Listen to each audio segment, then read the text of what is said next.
विगतको समयमा बाइबल अध्ययन गर्नको लागि यस किसिमले निरन्तर परमेश्वरको वचनको व्याख्या सुन्नको लागि कि त विभिन्न प्रकारका सेमिनारमा जानु पर्दथ्यो, कि बाइबल स्कुल तथा सेमिनारमै जानु पर्दथ्यो, कि त कुनै चर्च के भनौँ भाग्यमानी भन्ने शब्द त त्यति राम्रो होइन, तर पनि कुनै चर्च भाग्यमानी भयो भने त्यो चर्चको पास्टरले एक्सपोजिटरी प्रिचिङ के भन्छ व्याख्यात्मक प्रचार बाइबलको क्रमिक रूपले प्रचार गरेको खण्डमा त्यहाँका विश्वासीलाई बाइबलको खँदिलो ज्ञान हुन्थ्यो।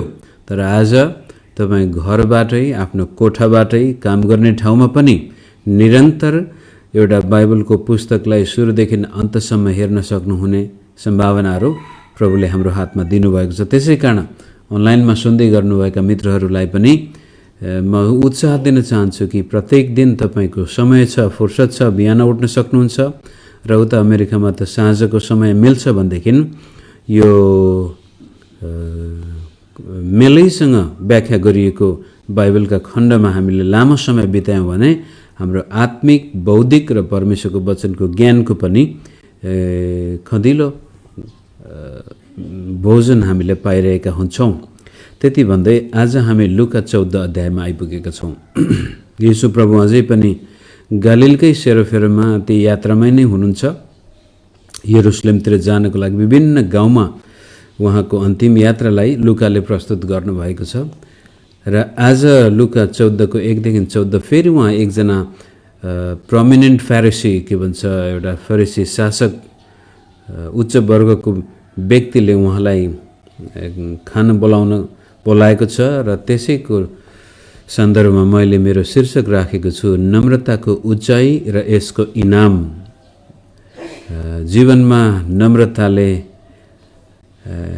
ल्याउने सकारात्मक पक्ष र यो संसारमा रहँदाखेरि र त्यसपछि जब हामी संसारबाट बिदा हुन्छौँ, शारीरिक जीवनबाट हामी अनन्तको जीवनमा प्रवेश गर्दछौँ, त्यहाँसम्म पनि यो नम्रताको इनामको कुरो यहाँ उल्लेख गरिएको छ। आउनुहोस् हामी 14 अध्यायलाई एक पदबाट हेर्दै जाउँ। एक सबत उहाँ फरिसीहरूका कुनै एकजना शासकको घरमा खान जानुभयो। फरिसीहरू उहाँको चेवामा बसिरहेका थिए। हिजो पनि हामीले हेरेका थियौँ सबै फरिसीहरू दुष्ट थिएनन्। धेरै फरिसीहरू यीशु ख्रीष्टलाई मन पराउँथे। तर यो फरिसी चाहिँ एक किसिमले यीशु प्रभुलाई आफ्नो घरमा स्वागत त गर्छ, तर त्यहाँ लेखिएको छ फरिसीहरू उहाँको चेवा बसिरहेका थिए। यो चाहिँ एक किसिमको ट्र्याप के भन्छ पासो नै थापेको जस्तो देखिन्छ। यो फरिसीले यीशुलाई घरमा बोलाएर योभन्दा अगाडि पनि अर्को जनाले त्यस्तै गरेको हामीले देखेका थियौँ।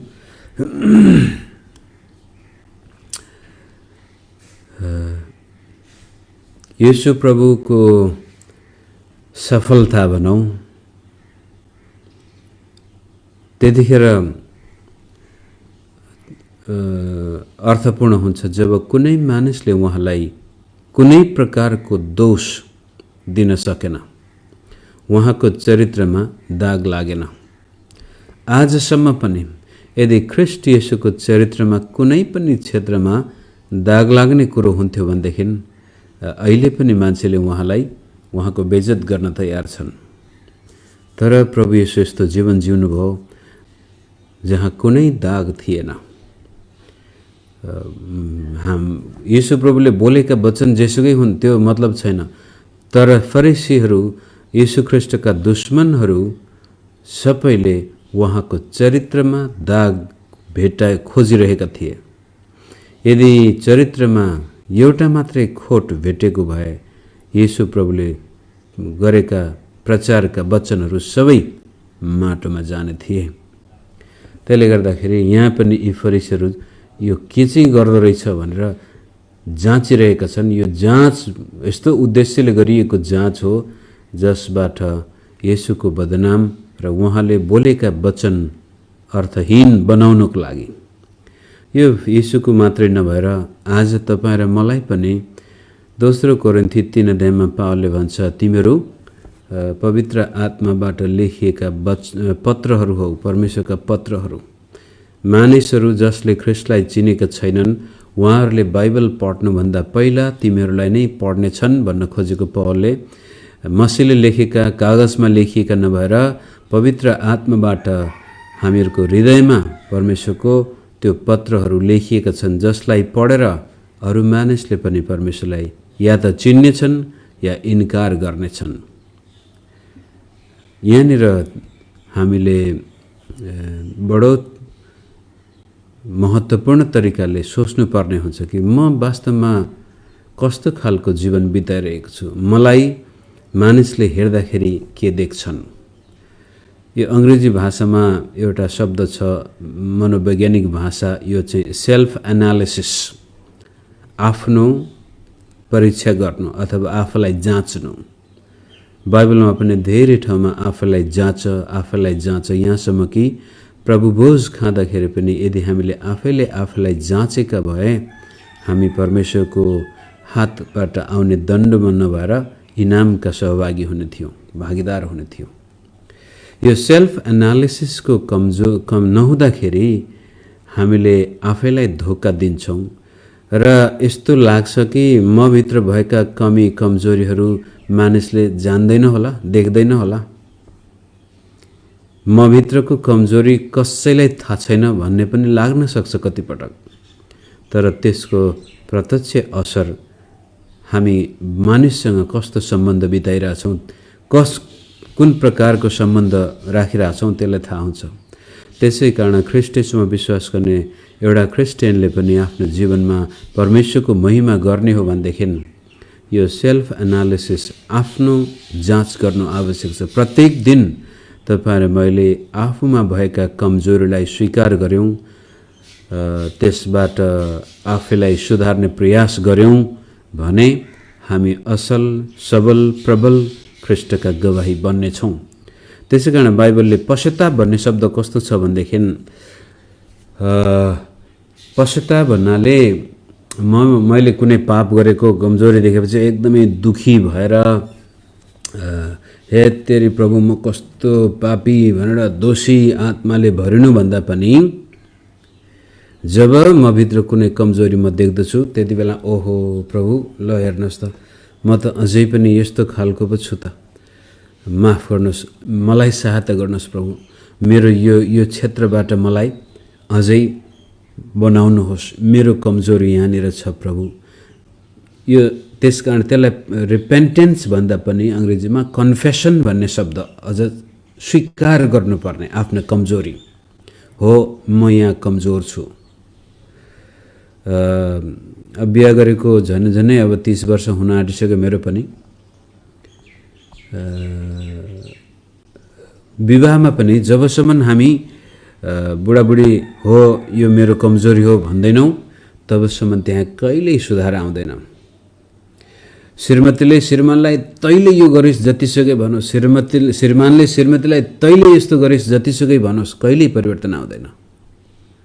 तर परिवर्तन त्यति बेलामा आउँछ जब श्रीमानले आफ्नो गल्ती, ओहो हो बुढी मेरो यो कमजोरी हो, मैले नै यो यहाँनिर चाहिँ मेरो कमजोरी छ भन्छ र श्रीमतीले पनि हो बुढा मेरो यहाँनिर कमजोरी रहेछ भनेर जबसम्म त्यो स्वीकार गरिँदैन तबसम्म त्यो विवाहमा शान्ति, प्रेम, आनन्द हुँदैन। त क्रिस्चियन चरित्र निर्माणमा पनि यो पश्चाताप गर्नुको मतलब आफ्नो कमजोरीलाई स्वीकार गर्नु, दोषी भावनाले होइन, तेरी म पनि कस्तो भनेर त्यो आफूलाई दोषको बारेमा होइन कि आशा कस्तो हो, आज मैले मेरो कमजोरी थाहा पाएँ, अब पवित्र आत्माले मलाई यसमा सहायता गर्नुहुनेछ। अब चाहिँ ओहो हिजो अस्तिसम्म ममा यो कमजोर थियो, अब चाहिँ म यसबाट छुटकारा हुनेछु भनेर त्यो विश्वास अनि आशाको आत्माले हामीले आफ्ना कमजोरीलाई आफ्नो सेल्फ एनालिसिस गर्दाखेरि त्यसरी हेर्नुपर्ने हुन्छ। विश्वासीहरूमा कहिलेकाहीँ के हुन्छ भने कमजोरी थाहा छ, थाहा पाएपछि त्यो गिल्ट के हुन्छ, दोषको भए तेरि म यत्रो वर्ष विश्वास गरेर पनि यस्तो पापी भनेर येशू प्रभुलाई हेर्नुको सट्टामा भुइँमा हामी हेर्नेछौँ। त्यसपछि आराधना गर्दाखेरि पनि येशू प्रभुलाई हेर्नुको सट्टामा उही तलतिर त्यो कमिलाहरू हिँडेको मात्रै देखिरहन्छ। कहाँबाट आयो फेरि यो आवाज, माफ गर्नुहोस् तपाईँहरूले म्युट गर्नुहोला। आफ्नै आवाज आफैले सुन्दा तर्सिँदो रहेछ। र यस किसिमले येशू प्रभुको चरित्रमा एउटा मात्रै दाग भेटाएको भए उहाँको सेवा डमाडोल हुन्थ्यो, तर तिनीहरूले भेटाएनन्।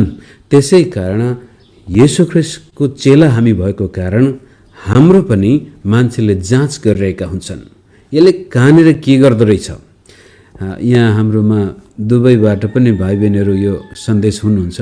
एकचोटि दुबईबाट फर्केको एकजना विश्वासीले भने, गुरुबा मैले नेपालको एउटा पास्टर प्रचार गर्न आएको थियो, अनि मैले उहाँलाई गएर भने म फलानु पास्टरको वचन पनि सुन्छु अनलाइनमा भन्दाखेरि त्यो पास्टरले त्यो भोजराज भट्ट भन्ने मान्छे त एकदमै भ्रष्ट, त्यसले त्यो सेवाको नाममा करोडौँ खाएको छ, काठमाडौँमा ठुल्ठुला घर बनाएको छ र त्यसले अब भयो काठमाडौँमा एउटा सानो छाप्रो मात्रै मेरो हुन्थ्यो भने त्यो व्यक्तिले मलाई करोडौँ भ्रष्टाचार गर्ने व्यक्तिको दाग लाउन सक्थ्यो। त यो माफ गर्नुहोस्, तपाईँले आफैलाई म्युट गरेर राख्नुहोस्। त चरित्रमा दाग लागेको खण्डमा त्यसपछि त्यसलाई मेटाउन साह्रै गाह्रो पर्दो रहेछ। तपाईँ र मेरो चरित्रलाई ढाल्न सके सबै कुरो त्यसपछि ढल्यो। र अमेरिकामा तपाईँले देख्दै हुनुहुन्छ ठुल्ठुला प्रभुका दासहरू ढलिरहेका छन्। कसरी भन्नुहुन्छ भने धेरै लामो समयसम्म उहाँले लुकाएर राख्नु भएको थियो, तर अहिले यस्ता समूह निस्किन अमेरिकामा 2-4वटा समूहहरू छन्, व्यक्तिहरू छन्, प्रोमिनेन्ट जर्नलिस्टहरू, पत्रकारहरू, जसको जीवनको लक्ष्य नै यो पास्टरलाई कहाँबाट ढाल्न सकिन्छ, यसले कहाँनिर गल्ती गरेको छ, 30 वर्ष 35 वर्ष प्रचार गर्दा यसले केही नराम्रो बोलेको थियो कि अथवा यसले केही नराम्रो चरित्रमा लाग्ने काम गरेको थियो कि भनेर खोतालेर धेरै पास्टर प्रचारकहरू जसले वर्षौंसम्म लुकाएको थियो आफ्नो चरित्रको दाग, आज त्यो देखा पर्दै उनीहरू ढलेका छन् भने त्यो सेवाको क्षेत्र हो। तर क्रिस्चियन विश्वासी तपाईहरु मेरो छरछिमेकमा हामी किन ख्रीष्टका गवाही बन्न सक्दैनौं त? अहिले म सुन्दै थिएँ हैदराबादमा एउटा यस्तो चर्च छ जहाँ विश्वासीहरू 2005 कि 6 सालमा सुरु भएको चर्च र आएर अहिले 2,50,000 विश्वासी छन् भनेर भनिन्छ।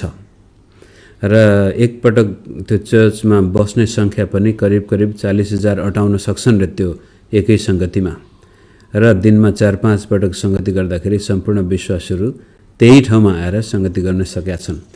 अनि त्यो चर्चको मूल्याङ्कन गरिएको थियो, एउटा व्यक्तिले गरेको थियो, र त्यहाँ कुनै प्रकारको त्यो चर्च ग्रोथ, चर्च मण्डली कसरी बढाउने भन्ने नियम केही पनि छैन।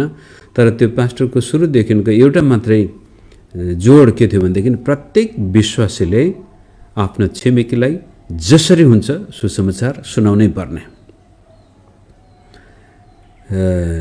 पर्सनल इभान्जेलिजम के भन्छ, व्यक्तिलाई आफ्ना मित्रलाई जसरी हुन्छ सुसमाचार सुनाउनै पर्ने। त त्यो सुनाउनको लागि म मेरो छिमेकमा सुसमाचार सुनाउनको लागि जान्न चाहन्छु भने मेरो चरित्रमा पनि त्यस्तै किसिमको पवित्रता हुनु पर्यो। छिमेकमा बुढाबुढी झगडा गरेको कराएको अनि त्यसपछि छोराछोरीसँग त्यस्तै छिमेकसँग झगडा गरेको व्यक्तिले कसरी सुसमाचार सुनाउने? हामीले जतिसुकै बोले पनि उनीहरू सुन्दैनन्। तर माया प्रेममा बसेको छौँ, आदर इज्जत छ, दुःख सुखमा हात बढाइरहेछौँ भने त्यो छिमेकीहरूले पनि तपाईहरु मलाई इज्जत दिन बाध्य हुन्छन् र हाम्रो गवाही भन्छ। म त यहाँ लामो समय बसेछु। अब हेर्नुहोस्, उहाँलाई येशू ख्रीष्टलाई ट्र्यापमा पासोमा पार्नको लागि दुई पदबाट जलग्रह रोगले पीडित एकजना मानिस उहाँको सामुन्ने थियो। यो जलग्रह कस्तो भने पानी जम्ने, शरीरका विभिन्न त्यो नसा खाली ठाउँमा पानी जमेर सुनिएर डम्म परेको, त्यो हेर्दाखेरि नै यसो छुने बित्तिकै फुट्ला जस्तो, बलुनमा पानी हाले जस्तै त्यो यस्तो रोग लाग्दो रहेछ कतिपटक। र येशूले व्यवस्थाका पण्डितहरू र फरिसीहरूलाई सोध्नुभयो, शबतमा निको पार्न उचित छ कि छैन? सायद हुनसक्छ त्यो व्यक्ति यिनीहरूले नै ल्याएका थिए। र हेरौँ येशूले के गर्दो रहेछ। अनि येशू प्रभुको दया गजबको थियो। उहाँले जुनसुकै बिरामीलाई देख्ने बित्तिकै उहाँको नजिकमा आएका बिरामीलाई उहाँले चङ्गाई गर्नुहुन्थ्यो। तर यतिखेर ती फरिसीहरूको मनाशय बुझेर उहाँले तिनीहरूलाई प्रश्न गर्नुहुन्छ, शबतमा निको पार्न उचित छ कि छैन? तर तिनीहरू चुप लागिरहे र उहाँले त्यस रोगीको शरीरमा हात राखी निको पार्नुभयो र त्यसलाई जान दिनुभयो।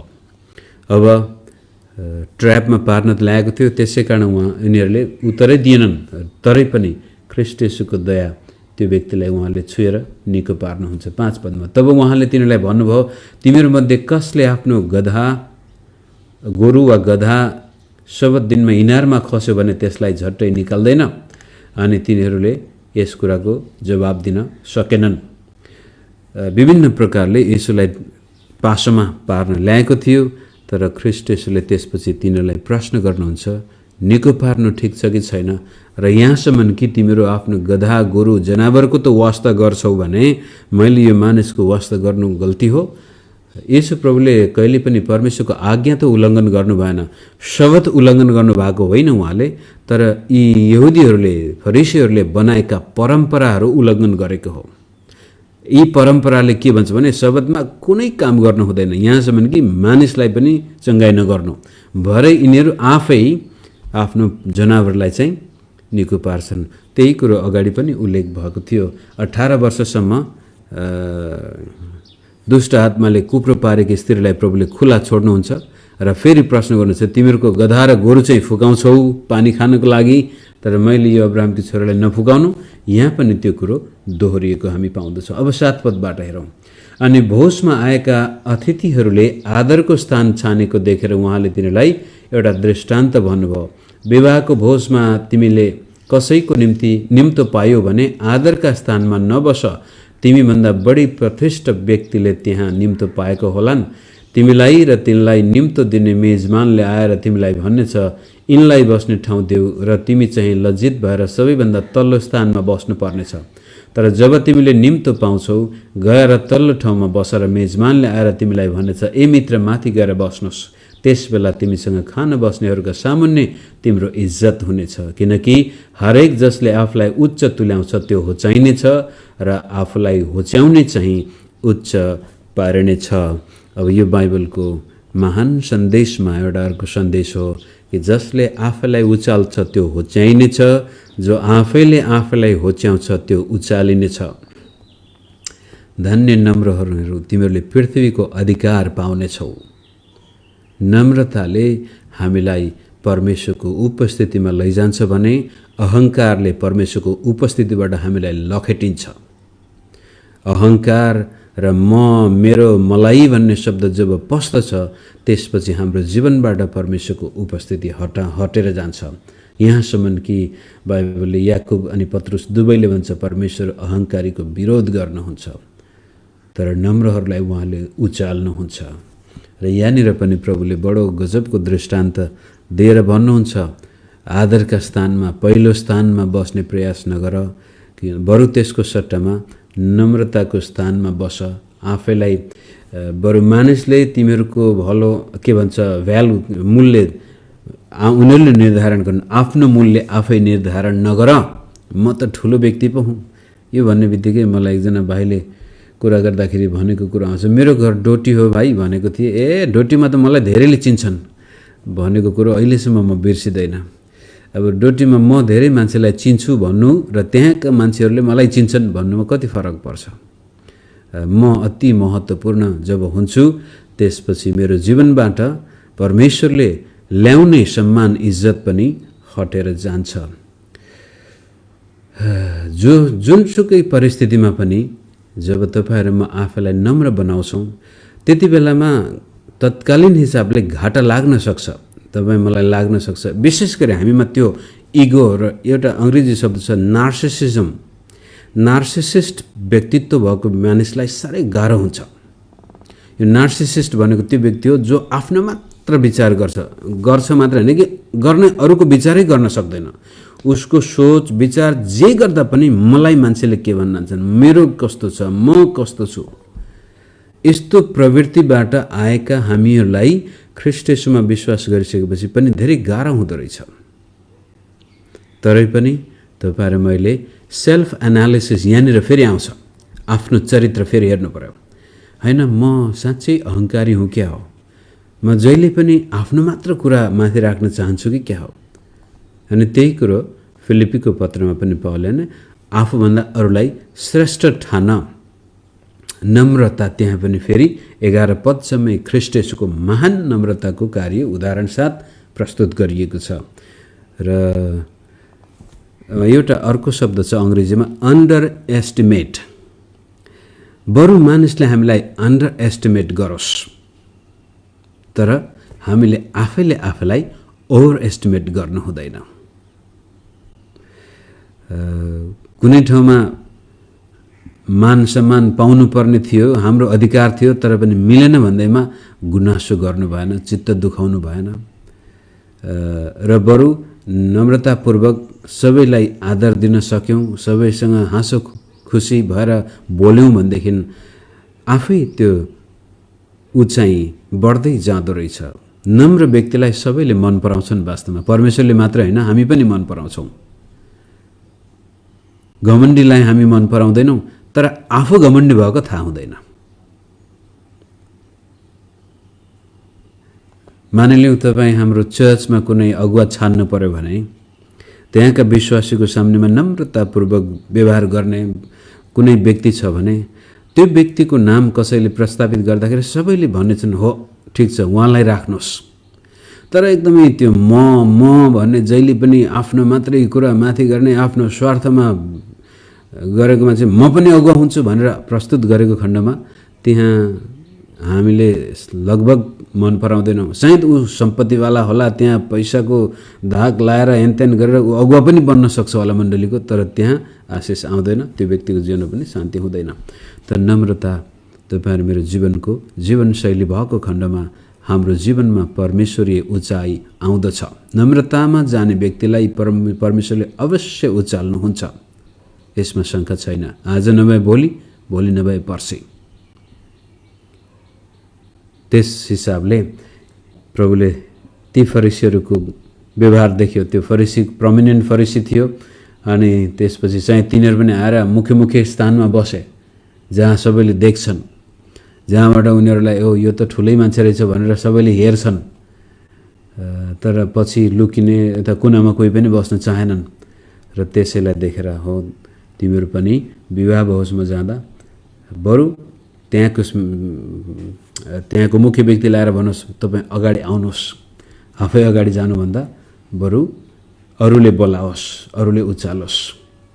यो सुन्दा त सजिलै होला, तर व्यवहारमा उतार्न गाह्रै पर्दछ। एकपटक म बेला बेला भन्ने गर्छु, एउटा चर्चमा बोलाएको थियो प्रचार गर्नको लागि, अनि जुन व्यक्तिले मलाई त्यहाँ लगेको थियो त्यो माथि अगाडिको सिटमा वक्ता बोल्ने सिटमा राखिदियो। सङ्गति सुरु भएको थिएन, कोही आएको थिएन हलभित्र, म मात्रै। अनि त्यो व्यक्ति आफै चाहिँ अर्कै ठाउँमा जानुपर्ने थियो र जब मान्छेहरू आए सङ्गति सुरु हुन थाल्यो, त्यहाँको त्यति बेलाको सञ्चालकजी आउनुभयो र भन्नुभयो ओहो माफ गर्नुहोस्, यो चाहिँ तपाईँको सिट होइन, यो चाहिँ आजको वक्ताको सिट हो, कृपया तपाईँ पछाडि जानुहोस् भन्यो। अब म पनि सोचेँ ए बा अर्को पनि वक्ता रहेछ त्यसो भए भनेर मैले मेरो झोला टिपेर पछाडि बसेँ। अनि त्यतिखेर प्रभुको वचन ओहो कति, यदि साँच्चै म त्यहाँ वक्ता थिएन भने मेरो कस्तो बेइज्जत हुन्थ्यो होला। र नभन्दै सङ्गति सकिन्छ, आराधना सकियो, त्यो वक्ताको सिट खाली नै छ र पछि तिनै आराधकले पछि फलानु पास्टर यदि यो भवनमा आउनु भएको छ भने कृपया अगाडि आइदिनुहोस्, हाम्रो अब यो वक्ता के भन्छ वचनको समय आइसक्यो भन्दाखेरि फेरि म पछाडिबाट झोला टिपेर त्यही सिटमा बस्न पुगेपछि बिचरा त्यो सञ्चालक मित्रको अनुहार कस्तो भएको थियो। बरु त्यस किसिमले यो यस्तो पनि वक्ता होला र भन्ने लाग्यो होला त्यो व्यक्तिलाई। त्यस किसिमले हामी अन्डर एस्टिमेट हुनु राम्रो हो। अनि वचन सकिएपछि त झनै उनलाई त्यसपछि यो मधेसी बङ्गलादेशी जस्तो वचन त राम्रै बोल्दो रहेछ भनेर लाग्यो होला। बरु मान्छेले हामीलाई अन्डर एस्टिमेट गरोस्, आफैले कहिले पनि ओचाल्नु हुँदैन। अब त्यति भनिसकेपछि अर्को एउटा दृष्टान्त उहाँले भनेर आजको यो वचन हामी सिधा 12 पदमा हेरौँ। अनि उहाँलाई निम्तो दिनेलाई पनि उहाँले भन्नुभयो, त्यो फरिसीलाई नि उहाँले भन्नुभयो, चाहिँ त्यसले पनि आफ्नो रवाफ, त्यो चाहिँ एउटा शासक थियो, म ठुलो व्यक्ति, यस्तै ठुल्ठुला अतिथिहरूलाई म बोलाउन सक्छु, हेर यीशु प्रभु नै मेरो घरमा आएको हो, तिमीहरूलाई थाहा छैन भनेर त्यो रवाफ देखाउन खोजेको जस्तो देखिन्छ यो व्यक्तिले पनि। तिमीले बिहान अथवा बेलुकीको भोज लाउँदा आफ्ना मित्रहरूलाई, आफ्ना दाजुभाइलाई वा तिम्रा कुटुम्बहरूलाई वा धनी छिमेकीहरूलाई निम्तो नदेऊ, नत्र त तिनीहरूले पनि साटोमा तिमीलाई निम्तो दिएर तिम्रो गुण फर्काइदिनेछन्। तर तिमीले भोज लगाउँदा गरिब, लुला, लङ्गडा, अन्धाहरूलाई बोलाऊ र तिमीले आशिष पाउनेछौ, किनकि तिनीहरूले तिम्रो गुण फर्काउन सक्दैनन्। तर मृत्युबाट धर्मीहरूको पुनरुत्थान हुँदा तिमीले यसको प्रतिफल पाउनेछौ। यहाँनिर तपाईँ मसँग श्री सम्पत्ति छ, औकात छ भने त्यो औकात, त्यो योग्यता, त्यो आशिषबाट कमजोर मानिसलाई निस्वार्थ सेवा गरौँ। यो मानिसको सामनेमा मान सम्मान पाउनको लागि अब धनी धनी छिमेकीलाई बोलाएर त्यस्तो प्रकारको उपकार गरेको खण्ड उनीहरूले फिर्ता दिनेछन्, त्यसको कुनै इनाम हुने छैन। तर गरिब दुखीलाई तिमीले जब भोज दिन्छौ, खाना दिन्छौ भने तिनीहरूले त फिर्ता त दिन सक्ने छैनन्, तर परमेश्वरले तिमीलाई आशिष दिनेछन्। तिमीले यही आशिष पाउनेछौ र मृत्युपछि पनि इनाम पाउनेछौ। त मैले आजको शीर्षकमा भनेको थिएँ नम्रताको उचाइ र नम्रताको इनाम।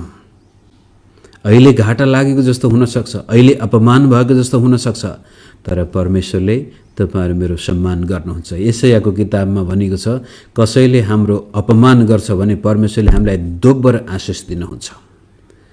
र हामी परमेश्वरको नजरमा र मानिसको सामनेमा पनि आफैलाई होच्याउँछौँ भनेदेखि परमेश्वरले नै उचाल्नुहुन्छ, मानिसले नै उचाल्नेछन्। नम्रताले कसरी हो उचाइ आकर्षित गर्दछ।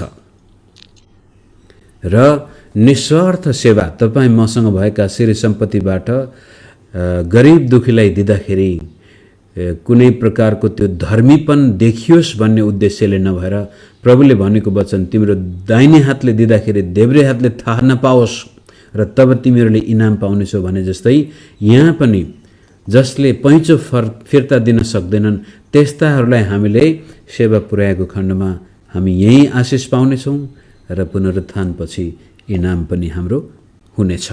यस किसिमले आजको खण्डबाट प्रभु येशूले दिएका शिक्षा, पहिलो हाम्रो चरित्र, तपाईहरु मेरो चरित्र, र त्यो चरित्र विशेष गरी नम्रताको सेरोफेरोमा हामीले हेरौँ कि कुनै पनि प्रकारले हामीमा त्यो अहम, आफैलाई ठुलो बनाउने आत्मा नआओस्, बरु घाटा खाउँ। तत्कालीन हिसाबले क्रिस्चियन जीवन घाटा खाने जीवन नै हो मानिसको नजरमा, र अहिले हामीले आफैलाई होच्यायौँ, घाटा खान दियौँ र आफूभन्दा अरूलाई उचालिदियौँ भनेदेखि परमेश्वरले आफ्नो समयमा हामीलाई उचाल्नुहुन्छ। उचाल्ने मात्र होइन, हामी आशिषका भागीदार, आशिष मात्र होइन, आउने संसारमा हाम्रो इनाम पनि हुनेछ। यति भन्दै आज फेसबुकबाट म बिदा हुन्छु।